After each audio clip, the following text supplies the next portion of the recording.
Meus irmãos, eu peço que vocês me acompanhem na leitura da primeira carta de Pedro, capítulo 3.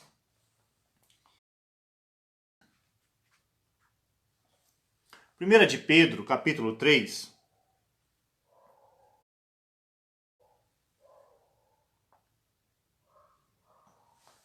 Primeira Pedro 3. O texto que servirá de base para a nossa escola dominical hoje é o verso 15 e o verso 16. 1 Pedro 3, verso 15 e verso 16. Diz assim a palavra do Senhor: Antes, santificai a Cristo como Senhor em vosso coração, estando sempre preparados para responder a todo aquele que vos pedir razão da esperança que há em vós, fazendo, todavia, com mansidão e temor, com boa consciência, de modo que, naquilo em que falam contra vós outros, fiquem envergonhados os que difamam o vosso bom procedimento em Cristo.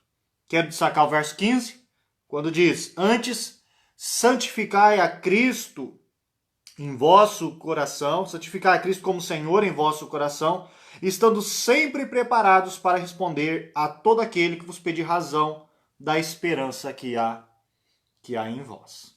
Até aqui, que Deus nos abençoe e abençoe a nossa manhã. Meus irmãos, hoje eu falarei um pouco a respeito da defesa da nossa fé.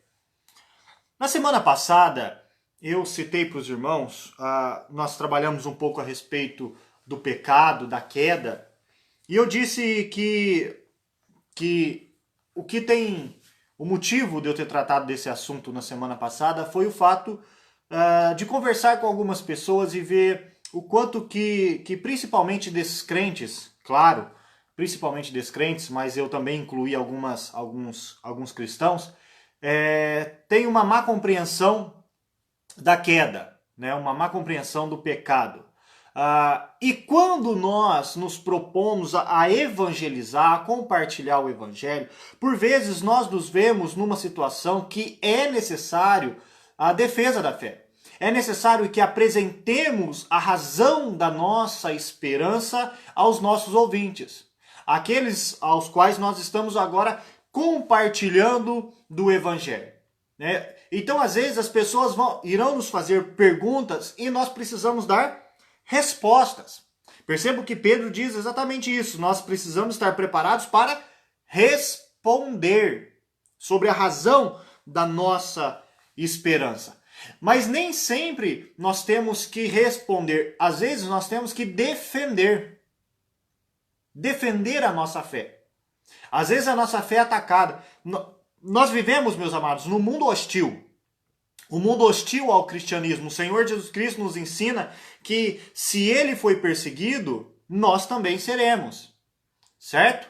Se ele foi confrontado, nós também seremos confrontados.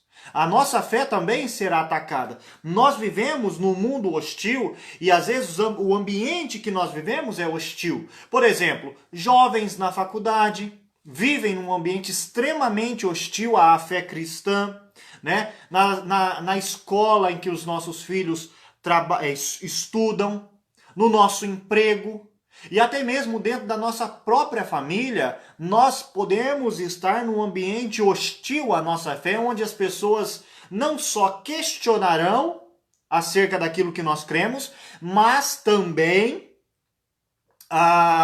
vão nos inquirir, vão nos atacar, vão atacar a nossa fé. E como que nós devemos agir? Como que nós podemos defender a fé nisso tudo, meus amados? E, de fato, o que é essa defesa da fé? Então, o nosso propósito nessa manhã é justamente isso.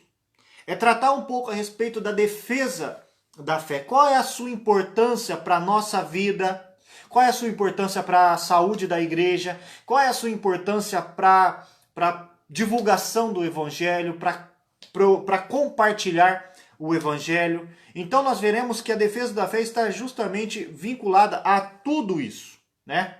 Defesa da fé, meus amados, o termo técnico que nós usamos, né, é o termo apologética, que significa literalmente defesa da fé, né? Apologia ou é você defender ou você responder, tá? Então, quando eu falar apologética, para os irmãos entenderem, quando eu falar apologia, apologética, eu estou falando justamente da defesa da fé, para os irmãos entenderem um pouco a respeito dos termos, entenderem os termos quando eu estiver falando. Então, quando eu falar a respeito de apologética, eu estarei falando a respeito da defesa da fé. Tá bom, meus amados? Então, a primeira coisa que nós precisamos olhar para essa lição, para nossa aula de hoje, é entender o que é apologética, certo? Nós vemos, meus amados, se os irmãos acompanham um pouco, estão um pouco no ambiente aí das redes sociais, os irmãos veem que às vezes saem algumas discussões acerca de alguns temas religiosos, e às vezes a gente olha, as pessoas pensam que estão fazendo apologética, que estão defendendo a fé, quando na verdade elas estão simplesmente brigando nas redes sociais, e isso não é a defesa da fé, não é apologética. O que nós veremos é que o que a Escritura fala a respeito da defesa da fé, e nós veremos hoje, é que a apologia, essa defesa, essa resposta à fé, ela tem a ver com tentar explicar a verdade da fé de maneira mais lógica, de maneira mais racional. Então nós veremos no decorrer do nosso estudo que aquela ideia de que a fé ela é oposta à razão não é bíblica. Isso não se encaixa na fé cristã. Pelo contrário, a fé cristã ela é uma fé racional, ela é uma fé pensada, é algo que nós podemos responder de forma lógica, tá bom? Então a ideia dessa apologética é remover essas objeções intelectuais que existem a respeito da fé cristã. Às vezes as pessoas têm alguma dificuldade de entender a respeito da fé cristã, e o que a gente faz? A gente vai responder, ou a gente vai defender a fé cristã, removendo essas objeções que as pessoas têm contra o evangelho. Essa é a função da apologética, basicamente. Isso que é apologética, basicamente. Nós vamos responder ou defender a fé, certo? Para remover essas perguntas que as pessoas têm, essas objeções que as pessoas têm. Então entenda isso, é você defender e responder, tá? Defesa de quem? Eu peço que os irmãos, a princípio, deixem dois textos abertos. Esse de 1 Pedro, capítulo 3, e também de Judas, lá na carta de Judas, verso 3, onde diz assim a palavra do Senhor. Amados, se os irmãos reconhecerem, até o versículo moto da nossa igreja, né? Diz assim: Amados, quando empregava toda a diligência em escrever-vos acerca da nossa comum salvação, foi que me senti obrigado a corresponder-me convosco, exortando-vos a batalhardes diligentemente pela fé que uma vez por todas foi entregue aos santos. Então nós veremos no decorrer do nosso estudo que o que nós defendemos? A fé. Qual é o objeto de defesa aqui? Quem deve ser defendido? A fé, tá? É batalhar diligentemente pela fé, tá? Quem deve fazer essa apologética? Isso é importante nós entendermos. Quem deve fazer essa apologética? Todos. Ele diz, lá em Judas, diz que essa fé foi entregue a todos os santos. Todos os santos. Quando nós olhamos na nossa carta lá de Pedro, que eu disse para os irmãos marcarem, no verso 1 do capítulo 1, Pedro escreve essa carta, ele diz as palavras lá de responder a todo aquele que pedir razão da esperança. Ele vai falar a quem? Ele diz, aos eleitos que são forasteiros na dispersão. As pessoas têm, às vezes, a ideia errada de achar que, por exemplo, Evangelização é uma função de todo cristão, né? Todos nós devemos evangelizar. Mas a apologética, a defesa da fé, é responsabilidade apenas de especialistas, apenas de pastor. Isso deve ficar a cargo apenas de pessoas extremamente preparadas para defender a fé, talvez contra um ateu, né? Uma pessoa de outra religião. Percebam, meus amados, que a Escritura nos ensina que todos nós deveremos estar preparados para responder. Todos nós fomos chamados para batalhar pela fé. Todos nós. Quando Judas escreve, ele diz, olha, eu escrever a vocês, meus irmãos, né? Aquele que ele diz que aqueles que foram chamados, que foram amados por Deus, que são guardados em Cristo Jesus, são esses que foram chamados para batalhar pela fé. São esses que foram chamados. Então entenda isso. Hoje, eu, como pastor, os demais irmãos em Cristo, todos nós fomos chamados para defender a fé. Portanto, todos nós devemos fazer apologética. Todos nós. Meus amados, e por quê? Porque, percebam como que Pedro ele vai construir essa ideia. Ele começa na sua carta chamando aqueles cristãos de peregrinos, de forasteiros da dispersão, né? Eleitos que sois forasteiros da dispersão. No verso 11 do capítulo 2, ele diz, como peregrinos e forasteiros que sois. Né? Então ele está dizendo, olha, vocês precisam entender que vocês não são desse mundo. Que vocês estão aqui apenas de passagem. Portanto, a sua cidadania é uma cidadania celestial. Certo? E como vocês são cidadãos de outra terra, de outra pátria, de outro reino, é natural que as pessoas dessa terra, desse mundo, desse contexto, ao verem a forma com que nós lidamos com os problemas, nós respondemos às dificuldades da vida, como que é a nossa maneira de pensar, como é a nossa maneira de agir, as pessoas elas estranhem. Como o próprio Pedro diz, eles vão estranhar o vosso bom procedimento em Cristo. Eles vão estranhar tudo isso, certo? Ele fala isso, por exemplo, no verso 4 do capítulo 4, né? Que eles vão estranhar que nós não vivemos da mesma forma deles. E aí vai gerar questionamento. Por que vocês fazem isso? Por que vocês pensam dessa forma? Por que vocês agem dessa forma diante de determinada circunstância? Diante de uma crise política, diante de uma crise econômica, diante de uma crise social, diante de uma crise de saúde? Como que o cristão vai reagir? E aí as pessoas têm que ver em nós essa diferença de nacionalidade, podemos assim dizer, né? Essa diferença de reino, da onde a quem nós pertencemos, a que reino que nós pertencemos. Então, nós não somos daqui, por isso vai causar estranheza às outras pessoas. E aí elas virão nos questionar e cada um de nós, cada um que é pertencente ao reino de Cristo deve estar pronto para responder. E percebam que ele fala responder a todo aquele que pedir razão da esperança que há em vós. Ou seja, essa esperança ela tem racionalidade. Se ela pode ser respondida, é questão que ela tem racionalidade. Às vezes alguns irmãos têm uma ideia equivocada a respeito da fé cristã, e eu já vi até alguns vídeos, né, alguns comentários falando a respeito para compartilhar o evangelho, que é mais ou menos assim, talvez os irmãos já tenham falado ou ouvido, né, mais ou menos isso, né? Quando se fala, a pessoa pergunta, mas por que ser cristão? O que é ser cristão? Quais são os benefícios de ser cristão?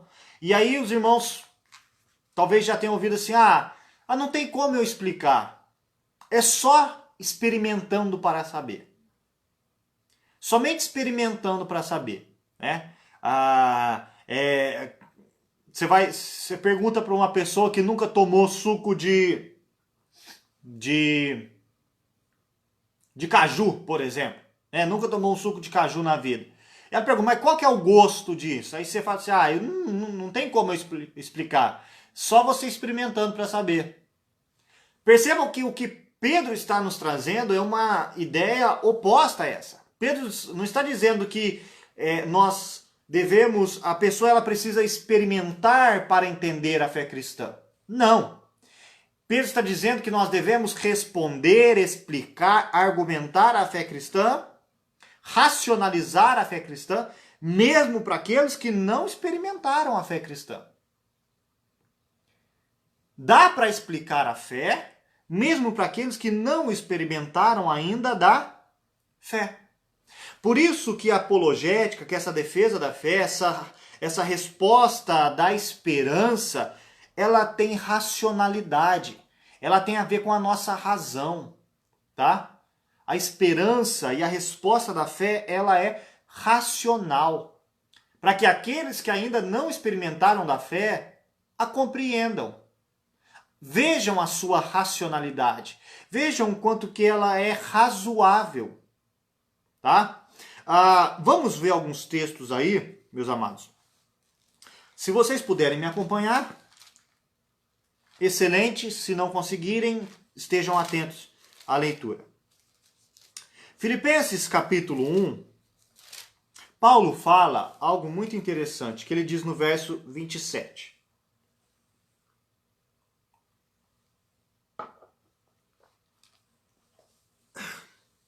Filipenses 1, 27 diz assim: Vivei acima de tudo por modo digno do evangelho de Cristo, para que ou indo ver-vos ou estando ausente, ouça no tocante a vós outros que estáis firmes em um só espírito, em uma só alma, lutando juntos pela fé evangélica. Lutando juntos pela fé evangélica. Algo que é bom nós destacarmos aqui, meus amados, desde já, é que essa luta pela fé, deixa eu pegar outro versículo aqui, quando ele diz lá no verso 7 também, de Filipenses 1, ele diz assim: Aliás, é justo que assim pense de todos vós, porque vos trago no coração, seja nas minhas algemas, seja na defesa, aqui, apologia, tá? Seja na defesa e confirmação do evangelho, pois todos sois participantes da graça comigo. Olha o verso 16. Alguns,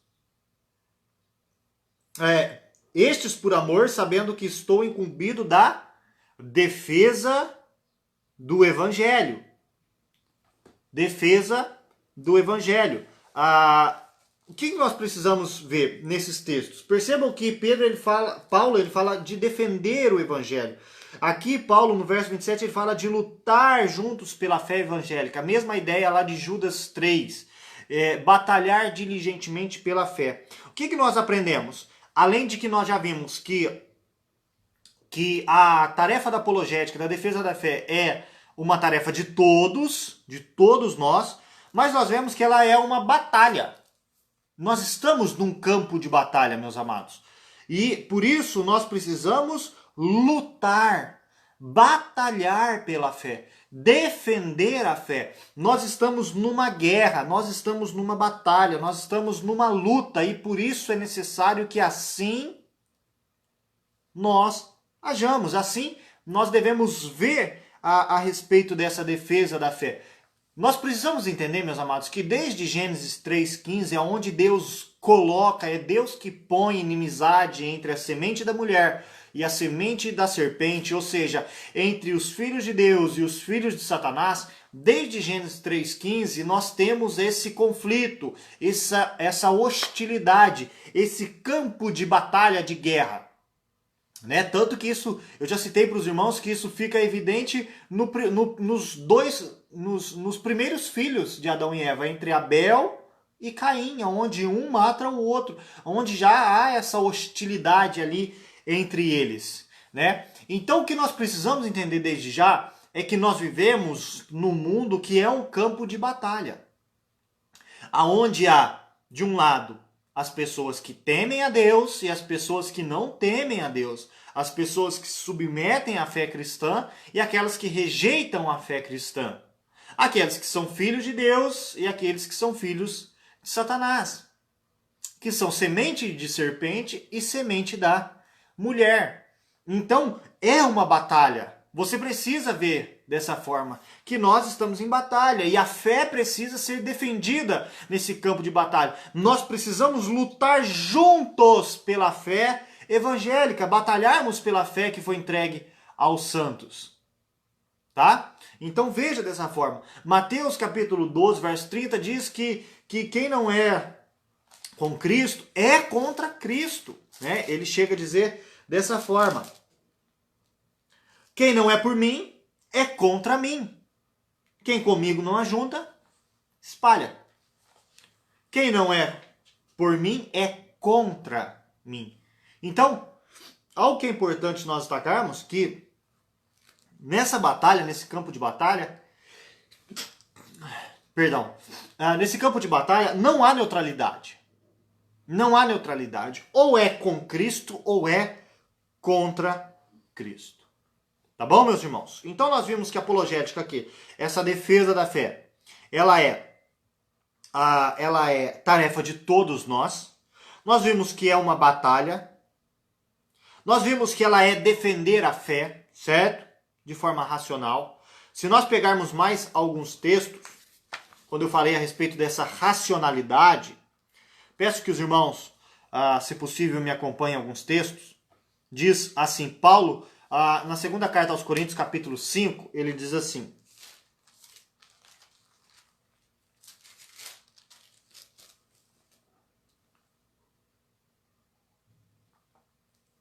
Segunda Coríntios 5:11, ele diz assim: assim, conhecendo o temor do Senhor, persuadimos os homens e somos cabalmente conhecidos por Deus. Espero que também a vossa consciência nos reconheça. Perceba o que Paulo fala a respeito do ministério dele. Ele diz assim: persuadimos os homens. Responder a todo aquele que pedir razão da esperança, meus amados. Falar a respeito da nossa fé, defender a nossa fé, é persuadir os homens. É fazer com que os nossos pensamentos, que a nossa fé, que aquilo que nós entendemos como fé, que os nossos argumentos, eles prevaleçam sobre os argumentos das outras pessoas, de modo que façam as pessoas mudar de ideia. Isso é persuasão. Você convence as pessoas. Lá em Atos capítulo 17, no famoso sermão de Paulo em Atenas, que é um texto clássico e talvez os mais precisos a respeito de apologética, que nós usamos, no verso de número 2, antes, Paulo em Tessalônica, né?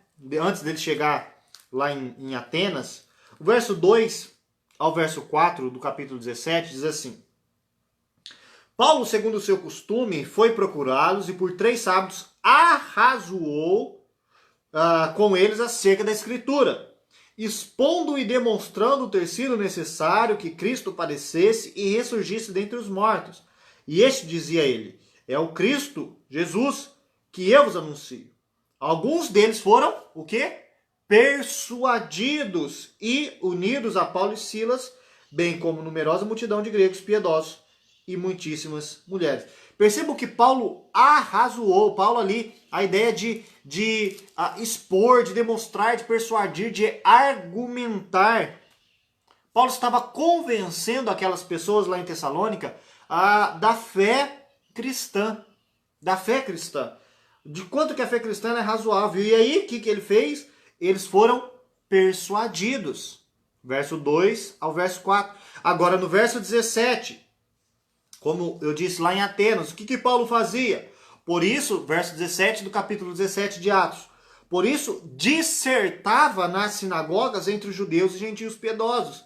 Também na praça, todos os dias entre os que se encontravam ali. Então, vai guardando esses termos: persuadir, arrazoar, dissertar. Se os irmãos forem uma página à frente, no capítulo 19, verso de número 8, aí de Atos, diz assim: durante 3 meses, Paulo frequentou a sinagoga, onde falava ousadamente, dissertando e persuadindo com respeito ao reino de Deus. Dissertando e persuadindo. Lá no capítulo 28 de Atos, verso 23 e 24, diz assim: havendo-lhe eles marcado um dia, vieram em grande número ao encontro de Paulo na sua própria residência. Então, desde a manhã até a tarde, lhes fez uma exposição em testemunho do reino de Deus, procurando persuadi-los a respeito de Jesus, tanto pela lei de Moisés como pelos profetas. Houve alguns que ficaram persuadidos pelo que ele dizia, outros, porém, continuaram incrédulos. Olha que interessante, meus amados.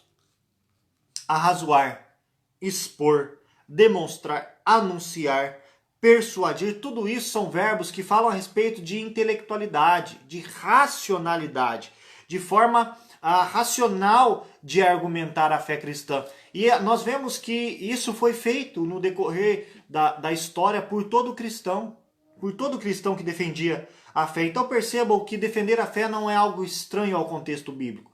Pelo contrário, foi uma ferramenta extremamente útil para a propagação do evangelho. Então entenda isso. Defender a fé é defender esse corpo de doutrinas de forma racional. Quando nós falamos de defender a fé, nós estamos falando justamente do corpo de doutrinas da fé cristã. As bases, os pilares da nossa fé. Então, percebam que quando a Escritura fala de defender a fé, não é simplesmente defender um teísmo, que há um Deus. A Escritura fala de defender a fé bíblica. Quando a Escritura fala de falar a respeito do reino de Deus, dessa defesa da fé, de falar de um Deus, não é um Deus genérico, é o Deus da Escritura. Isso é defender a fé. É defender a fé bíblica. É defender o Deus da Escritura. Não é qualquer Deus, um Deus genérico. Porque o meu Deus é apenas mais um Deus. Não, é o Deus da Escritura. É o Deus Todo-Poderoso. É o Deus Criador. É esse Deus que nós defendemos. Algo importante para nós aqui. Por que essa fé pode ser defensável? Por que essa fé ela é defensável? Percebam que lá no texto que nós lemos lá em Judas, versículo 3, diz que essa fé ela foi entregue por Deus aos santos. Percebam que essa fé, que esse corpo de doutrinas, não foi uma construção humana. Não foi o homem que juntou e disse, olha, vamos formular aqui um corpo de doutrinas. Fé. Não.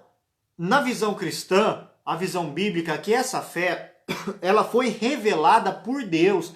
Ela foi entregue por Deus aos santos. Portanto, meus amados, ela não é uma construção humana. Isso a diferencia de todo o sistema que nós temos. De todo o sistema filosófico, de todo o sistema científico, de todo o sistema que se levanta contra a fé. Esses sistemas são construções humanas e, portanto, são falíveis. Portanto, são imprecisos, são insuficientes. Mas a fé bíblica, a fé cristã, a fé que foi dada por Deus aos santos, ela é perfeita, ela é completa, ela é suficiente, porque ela foi dada por Deus. Então entenda, por que nós podemos e devemos defender a fé? Porque ela foi dada por Deus. Isso mostra, meus amados, que nós não precisamos ter medo. Que nós não precisamos ficar acuados. Às vezes as pessoas vêm, nós vemos principalmente jovens com tanto medo e receio diante da oposição, por exemplo, numa faculdade, num ambiente extremamente acadêmico, intelectual, onde as pessoas vêm com teorias da evolução, com teorias filosóficas, com existencialismo, com uma ideia pós-moderna. E aí parece que nós ficamos acuados, parece que a nossa fé fica pequenininha diante daqueles grandes pensadores, daqueles grandes homens, aqueles grandes intelectuais, né? Não fique amedrontado. Todos esses sistemas, eles têm o seu ponto fraco, eles não se sustentam. O que nós precisamos fazer na defesa e no combate a esses sistemas, é apenas achar a fragilidade e derrubá-los. Agora, a fé cristã, por ter sido entregue por Deus, ela é perfeita. Ela é extremamente harmônica. Meus amados, a fé bíblica, se vista da forma correta, ela é indestrutível. Ela é indestrutível. Ela está acima de qualquer pensamento humano. Aquilo que Paulo fala em Colossenses de filosofias humanas, vãs sutilezas, tá? Então, essa fé, ela é dada por Deus e por isso ela é possivelmente extremamente defensável, tá? Algo que é importante nós entendermos aqui desde já. Como que nós devemos fazer essa apologética? Eu acabei de falar de destruir, né, o pensamento do incrédulo. Paulo fala aqui, né, disso. Eu falei de destruir o pensamento do ímpio, dessas filosofias, desses sistemas filosóficos de pensamento. Mas entenda aí, e eu falei de batalha, né?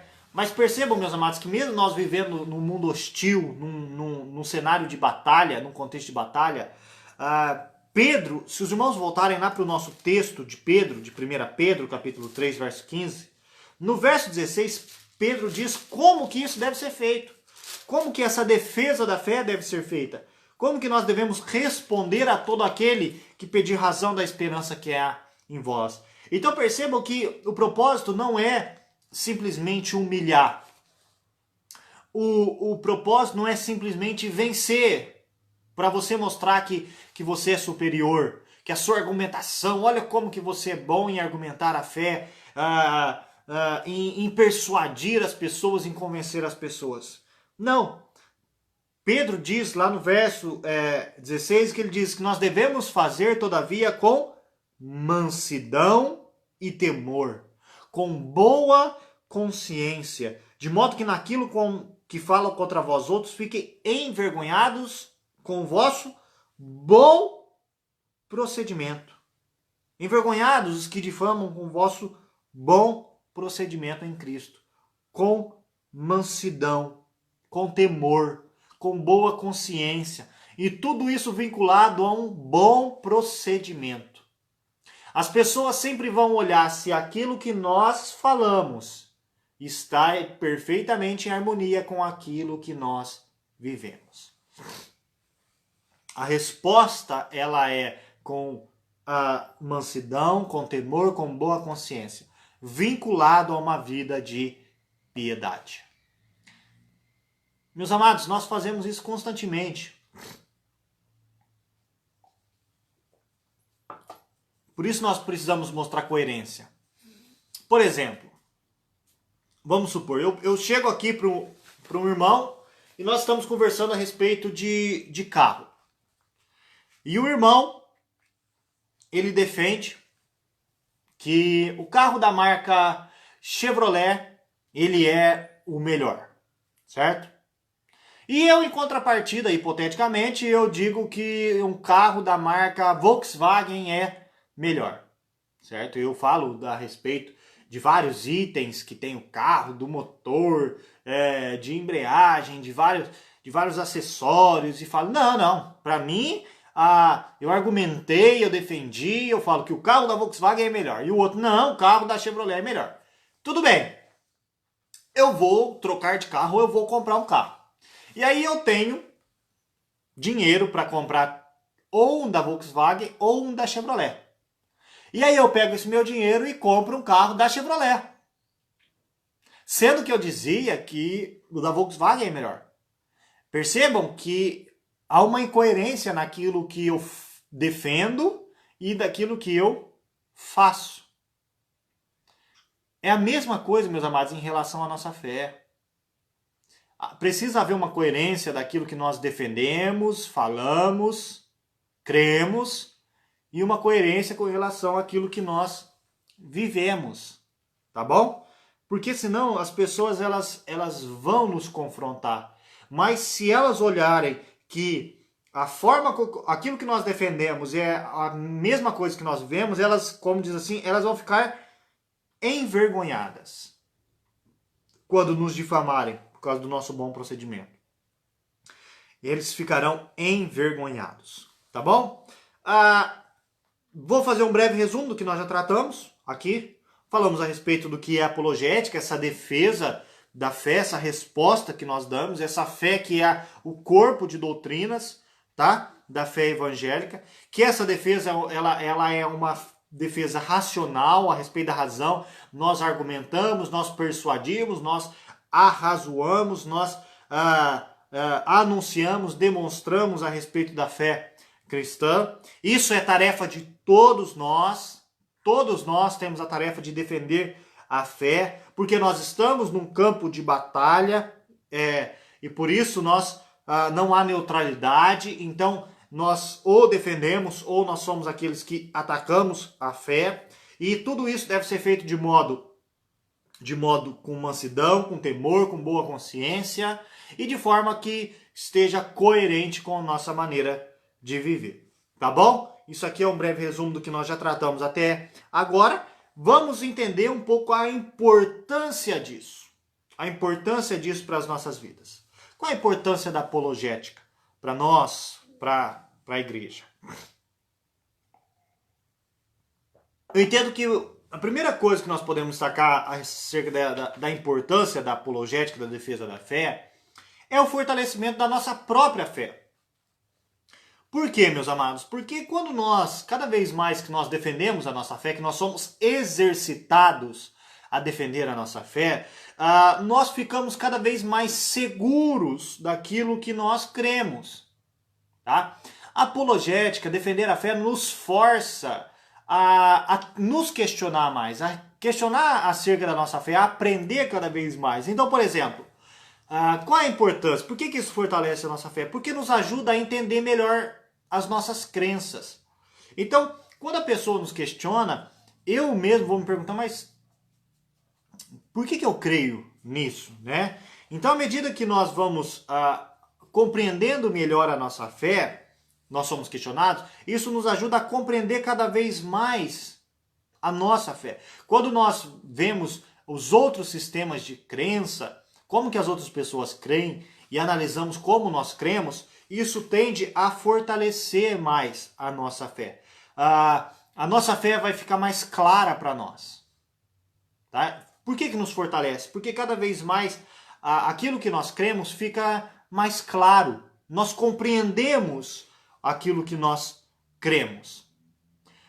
Outro ponto importante é que isso nos dará mais confiança naquilo que nós cremos. Então, por exemplo, você estudou, você se aprofundou, a pessoa te questionou, certo? Então, quando uma pessoa vier te questionar, você vai estar mais confiante, seguro acerca daquilo que você crê. Você não vai ficar com medo, com receio. Você vai estar bem sólido, bem firmado, bem enraizado. E vinculado a isso, isso vai te dar mais estabilidade espiritual. Paulo fala lá em Efésios capítulo 4, verso número 14, diz que para que nós não sejamos como meninos agitados por um lado e para o outro, ao redor de todo vento de doutrina, pela artimanha dos homens e pela astúcia com que conduzem ao erro. A defesa da fé nos faz, meus amados, mais estáveis espiritualmente. A gente não fica tão inconstante, sabe? Como meninos agitados por todo vento de doutrina. Então percebam o quanto que isso é benéfico para nós. Por quê? Porque nos ajuda a entender mais acerca das nossas crenças, nos traz mais clareza a respeito daquilo que nós cremos, nos dá mais confiança a respeito daquilo que nós cremos, mais estabilidade espiritual, mais amadurecimento na fé. Nós amadurecemos, nós crescemos, nós ficamos, como Paulo fala lá em Tito 1, verso 9, apegados à palavra fiel, que é segundo a doutrina. Que é segundo a doutrina. De modo que nós estaremos sempre preparados para responder e exortar pelo reto ensino. Ele diz, para convencer aqueles que nos contradizem. Nós estaremos mais maduros na fé, né? E além de nós ampliarmos cada vez mais a nossa capacidade de amar a Deus, de crer em Deus. Percebam que quando Cristo fala de amar a Deus, ele diz falando dos 2 mandamentos, de amar a Deus acima de todas as coisas e o próximo como a si mesmo, ele fala de amar a Deus com todas as forças, com todo o entendimento. Percebam que ele fala que esse amor é um amor intelectual, com entendimento. Então, quanto mais nós compreendemos acerca da nossa fé, mais nós podemos amar a Deus. Amar a Deus com todo o nosso entendimento. Então, algo que é importante destacar, qual é a importância da defesa da fé, da apologética? É porque ela fortalece a nossa fé. É porque ela nos faz crescer no Senhor. Ela nos faz crescer no conhecimento do Senhor. Ela nos faz amar cada vez mais a Deus. Nos apegar à doutrina bíblica, tá? Mas há algo também muito importante na apologética, que é a capacidade de testemunhar do Evangelho. Já viu a pessoa, todos nós, meus amados, passamos ou já passamos por isso, que é a ideia de que, eu tenho medo de falar. Quando a gente fala de evangelizar, de testemunhar, a pessoa diz, eu tenho medo, eu não sei o que falar, eu não sei como falar, né? O que a apologética faz? Ela prepara o cristão para isso. A apologética vai tirar esse medo nosso de não ter o que responder. Já viu que às vezes a pessoa nos pergunta acerca da nossa fé e a gente, eu não sei. Eu sempre cito uma história, né, de George Whitefield. George Whitefield foi um grande pregador inglês, se eu não estou enganado, e é dito que certa vez ele perguntou para um homem assim, o que você crê? E aí esse homem disse assim, eu creio naquilo que a minha igreja prega. E aí Whitefield perguntou para esse homem, mas o que a sua igreja prega? Ele diz, a mesma coisa que eu creio. E aí George Whitefield entendeu, mas então, o que você crê e o que a sua igreja prega? Ele diz a mesma coisa. Então percebam, ele não tinha compreensão nenhuma do que ele cria, do que a sua igreja pregava. E às vezes nós nos vemos, quando confrontados, dessa forma. Eu tenho medo de falar, eu não sei como responder, eu não sei explicar a respeito da minha fé. Então percebam, meus amados, o quanto que a apologética é importante, porque ela vai capacitar você a testemunhar acerca da sua fé, a respeito da sua fé. Ela vai te dar mais segurança no compartilhar da fé. Você vai ter mais convicção, tá? Então um bom treinamento nessa defesa da fé, nessa apologética, é uma chave fundamental para o evangelismo. Para você compartilhar da sua fé com outras pessoas. É fundamental, tá? Ela é importante também, meus amados, como vinculado a isso, nem capacitar para o testemunho, a essa evangelização, ela que vai demolir essas vãs filosofias que eu disse. Paulo lá, em Colossenses capítulo 2, verso de número 8, eu citei para os irmãos, ele diz, cuidando que ninguém vos venha enredar com vãs filosofias e vãs sutilezas, conforme a tradição dos homens, conforme os rudimentos do mundo, e não segundo Cristo. Nós somos guiados segundo Cristo, segundo a fé em Cristo, e não com vãs filosofias, sutilezas, tradição dos homens, rudimentos do mundo. Então percebam que, como eu disse, fora de Cristo, não há nenhuma outra fonte de conhecimento. Paulo fala que em Cristo reside toda a plenitude do conhecimento. Então, fora de Cristo, todo conhecimento ele é frágil, ele não se sustenta. São apenas vãs filosofias. E a fé em Cristo, ela faz com que ela nos habilita, nos capacita a destruir essas vãs filosofias, a fugir dessas vãs filosofias. Então percebam, meus amados, que ela nos ajuda a não só explicar a fé cristã, a apologética, a explicar a fé cristã, mas também eliminar esses obstáculos, esses pensamentos, como ele diz aqui, essas vãs sutilezas, filosofias, tradição dos homens, rudimentos do mundo, nos ajuda a eliminar esses obstáculos. Para quê?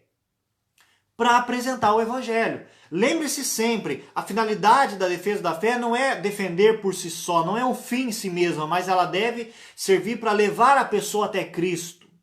Porque, vamos supor, você foi lá e, de fato, destruiu as bases da fé daquela pessoa, da crença daquela pessoa. Vamos supor que ela cria, de forma, aqui, bem irônica, ela cria em gnomo.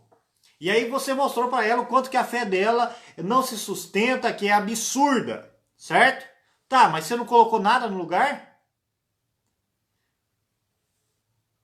A defesa da fé apologética tem como finalidade levar a pessoa a Cristo. Após você tirar aqueles obstáculos, você leva aquela pessoa até Cristo e mostra o quanto que a fé cristã ela é mais razoável, ela tem mais sentido, ela dá as melhores respostas para os problemas nossos, dos nossos corações, para os problemas da humanidade. Eu gosto de pensar sempre a respeito disso da seguinte forma, meus amados. Por exemplo, via de regra, né, quando nós vamos construir uma casa, nós chegamos lá no terreno, aquele terreno baldio, aquele terreno abandonado, aquele terreno ele vai estar cheio de mato, no mínimo ele vai estar cheio de mato. Mas é possível que ele também esteja cheio de entulho,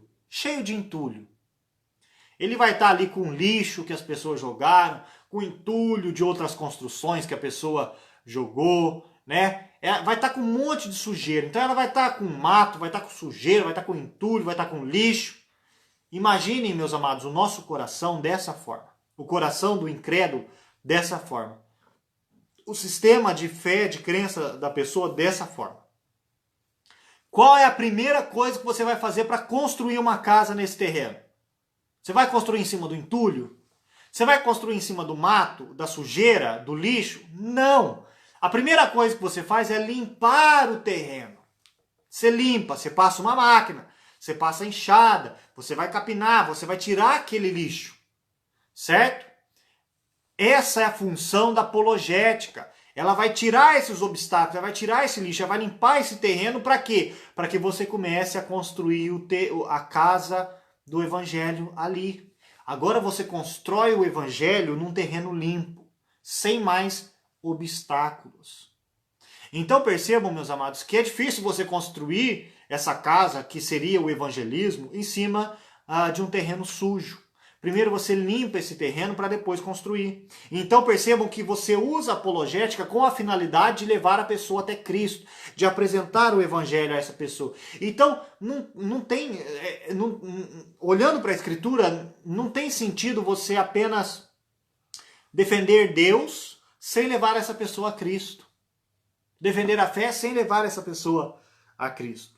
Tá? Então é mostrar que o cristianismo tem a resposta certa para essas necessidades, para as nossas ansiedades, para os problemas do mundo. Então eu citei aqui três coisas importantes, 3 benefícios da apologética. É fortalecer a nossa fé, é nos capacitar para o testemunho e nos ajudar a demolir essas vãs filosofias, a limpar esse terreno para a evangelização. Por último, meus amados, o que eu quero destacar? Eu falei que nós vivemos num terreno hostil, certo? Num contexto de batalha. Portanto, haverá objeção, meus amados, com relação à fé cristã. Muitas objeções serão levantadas. Eu acho interessante que quando nós olhamos, por exemplo, o Salmo 19, fala assim, que os céus proclamam a glória de Deus, que o firmamento anuncia as obras de suas mãos. Um dia discursa a outro dia, uma noite revela conhecimento a outra noite, né? Não há palavras, tal, mas por toda a extremidade se faz ouvir a voz do Senhor. E aí quando nós vemos o Salmo 14, diz que não há quem teme a Deus, né? Que diz o incrédulo no seu coração, diz que não há Deus, que todos ali se extraviaram, né? Percebam, por que a glória de Deus revela na criação e as pessoas não creem? Por quê? Porque essa objeção. Paulo explica isso, meus amados, de forma muito clara, lá em Romanos capítulo 1, verso 18 em diante. Leiam em casa, leiam em casa. Leiam Romanos capítulo 1 e leiam Atos capítulo 17. Vocês verão ali Paulo explicando por que as pessoas não creem e Atos 17, como compartilhar, um exemplo de como compartilhar a fé cristã para aqueles que se opõem à fé. O que Paulo, vou resumir para os irmãos para a gente não entrar no texto, porque nós já estamos com o nosso tempo já bem limitado. O que Paulo coloca lá? Que falta evidência? Não falta evidência. Paulo fala que os atributos de Deus claramente se reconhecem desde o princípio através das coisas que foram criadas. O problema não está nas evidências. Sabe quando as pessoas falam assim, mas falta evidência de Deus. Falta evidências acerca de Deus, da existência de Deus. Pode ficar tranquilo que não falta evidência. Evidência não falta. Né? Esqueci o nome de um teólogo que diz que há evidência suficiente num floco de neve. Que há evidência suficiente num botão de uma rosa, né? Numa flor.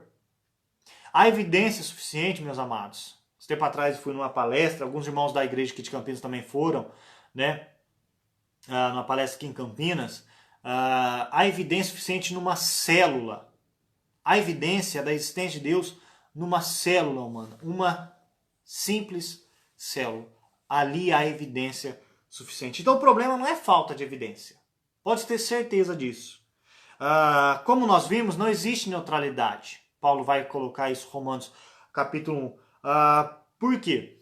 Às vezes nós estamos discutindo com algum incrédulo e ele fala, não, abandone a escritura. Vamos abandonar aqui a escritura e vamos abandonar os nossos pressupostos, vamos ter uma discussão neutra. Entenda, você está caindo numa armadilha, porque ele não é neutro. E quando ele te chama para uma neutralidade, ele está te convidando a abrir mão dos seus pressupostos, da sua fé bíblica, tá? Então, não há neutralidade, ele está te levando para o outro campo, tá bom? O problema de tudo isso é que nós criamos ídolos para os nossos corações, tá? Como eu disse, nenhum outro sistema vai se sustentar. Por quê? Porque está pautado em filosofias humanas, porque nós estamos abandonando a verdade de Deus, como Paulo em Romanos capítulo 1, do verso 18 em diante fala. Tá? Porque os sistemas foram criados a fim de negar Deus. Todos os sistemas são criados a fim de negar Deus. Por quê? Porque é melhor para a nossa consciência, para o nosso coração, imaginar que Deus não existe ou que Ele não está nem aí com aquilo que nós fazemos. Tá bom?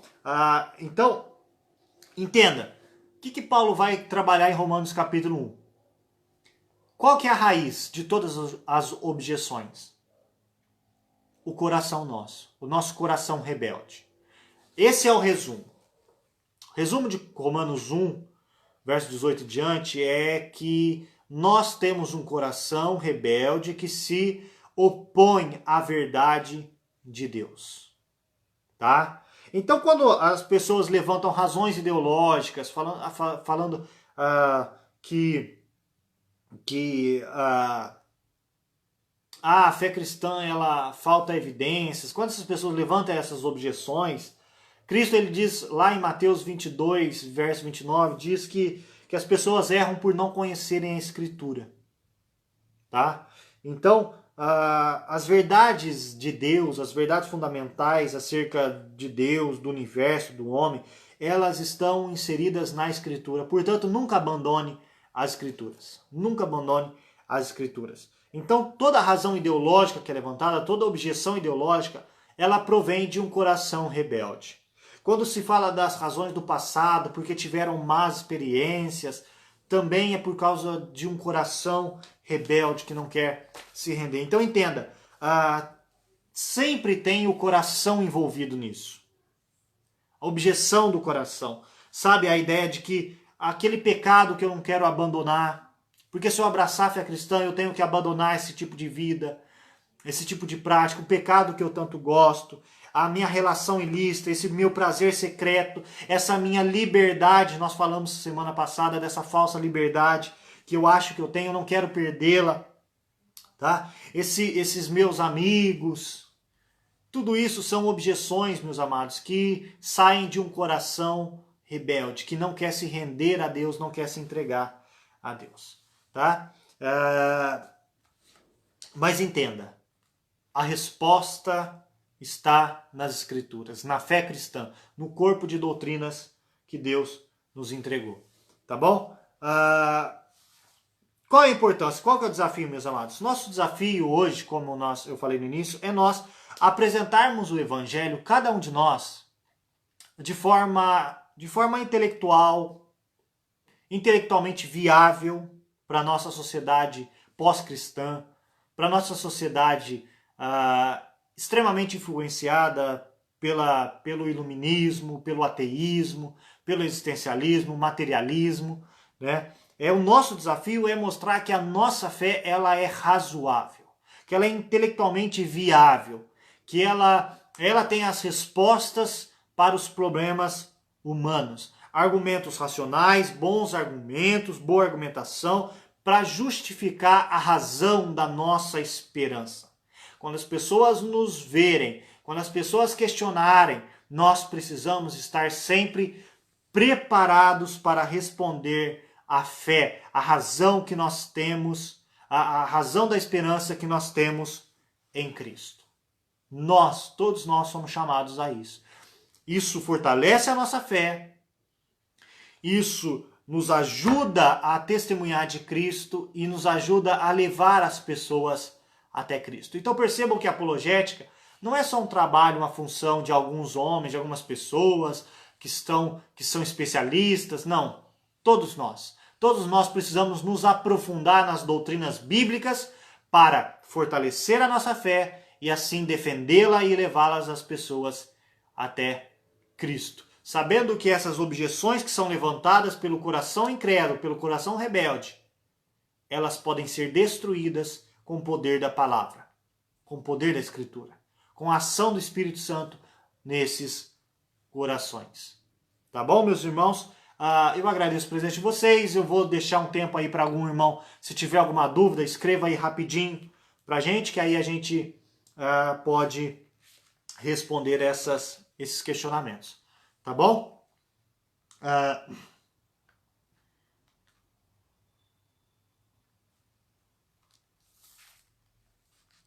Desde já eu convido os irmãos a, mais uma vez, nos acompanharem hoje à noite, né? No nosso culto, às 19 horas. Também transmitiremos mais uma vez o nosso culto às 19 horas. Então, cada irmão está convidado a nos acompanhar. Meus irmãos, peço que continuem orando pela nossa nação, né, pela cidade de cada um de vocês, para que logo esse problema seja resolvido, esse problema dessa pandemia. Nós temos já boas sinalizações de que em breve poderemos retornar às nossas atividades. Esta semana eu estive lá em Muzambinho, né? E lá, por exemplo, a prefeitura de lá já permitiu que a igreja volte com seus trabalhos, claro, com devidos cuidados, com algumas restrições, mas a igreja poderá retornar às suas atividades de forma progressiva. Eu espero que isso logo aconteça também nas demais cidades. Então, como eu disse, nós já temos tido alguns sinais de que logo isso acontecerá. Então, a nossa oração, como eu já compartilhei com alguns irmãos, é que isso aconteça de forma breve, mas também de forma responsável, tá? Então, que logo, eu espero que dentre algumas semanas nós consigamos nos reunir pessoalmente, cada irmão aí na sua igreja, os irmãos aqui de Campinas conosco, e possamos nos reunir para matar essa saudade que nós estamos uns dos outros e também adorarmos a Deus de forma presencial e coletiva. Tá bom? Não teve nenhuma pergunta, não vi nenhuma pergunta aqui dos irmãos, mas eu agradeço a participação de vocês. Eu espero que os irmãos cresçam cada vez mais na graça e no conhecimento de Cristo, que a fé de vocês estejam cada vez mais enraizadas, sólidas, que vocês estejam mais convictos da fé evangélica e que estejam prontos para defendê-la, para lutar por ela e, através disso, levá-la outras pessoas a Cristo, mostrando o quanto que a fé evangélica ela é superior e muito mais razoável do que qualquer outro tipo de fé. Muito obrigado a todos, uma excelente semana, um excelente domingo e para aqueles que não estarão conosco, uma excelente semana para vocês. Espero vê-los à noite. Até mais, grande abraço, que Deus esteja com vocês.